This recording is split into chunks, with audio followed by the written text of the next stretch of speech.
À l'approche des présidentielles, l'écrivain Lehézo et le dessinateur talenjois Victor Obscur signent le deuxième tome de C'est l'histoire d'un mec à la Rolex, un ouvrage composé de caricatures d'hommes politiques français, 80 pages qui n'épargnent ni la gauche ni la droite, un portrait croqué par Michel Weiss. Les politiques ont bonne mine. Pour la sortie du deuxième tome de C'est l'histoire d'un mec à Rolex, l'écrivain Guy-Joseph Feller et le dessinateur talenjois Damien Kerzenek s'en donnent à cœur joie en caricaturant le monde politique et ses travers. Un nouvel opus plus incisif est toujours tout aussi politiquement incorrect. Il y avait pas mal de personnages politiques, de bêtes politiques qu'on avait envie de traiter. Il fallait les rassembler sur un thème commun. Et le thème, c'est le titre en fait. La présidence bling bling, la présidence Rolex. Voilà, donc non, c'est pas un seul personnage. Il y a beaucoup de personnages qui sont évoqués dans le livre. Le premier livre, on a fait des essais. Il y avait certainement, à mon sens, des très bonnes choses, d'autres qui étaient un petit peu moins, acérées, je veux dire, d'un point de vue artistique. On a développé, on a retravaillé, on a précisé surtout.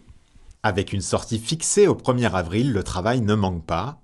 Et pour illustrer les 80 pages montrant tour à tour Xavier Bertrand et sa gestion du chômage, François Baroin ou encore Nicolas Sarkozy dans des situations délicates, ici le crayon n'est pas roi, Damien ayant recours à une tablette numérique. Une fois que je vais avoir ce dessin, je vais le passer au scanner, je vais scanner mon dessin et je vais le travailler entièrement après en numérique.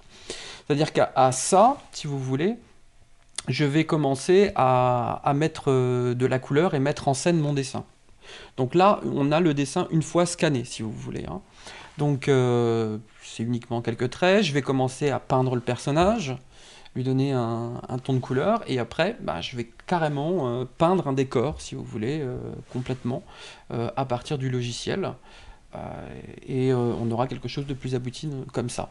Édité à plus de 500 exemplaires, cette période était propice à sa sortie. Une sortie que les deux acolytes vont encore peaufiner jusqu'à la dernière minute. Je regarde les débats télévisés, je note leurs petites phrases également.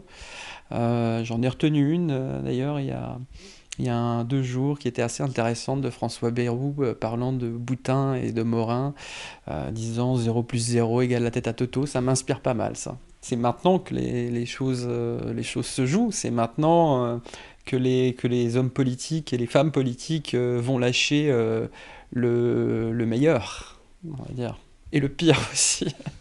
Si le succès est au rendez-vous, un 3e tome pourrait voir le jour. Avec les élections, reste à savoir s'il prendra toujours le même nom.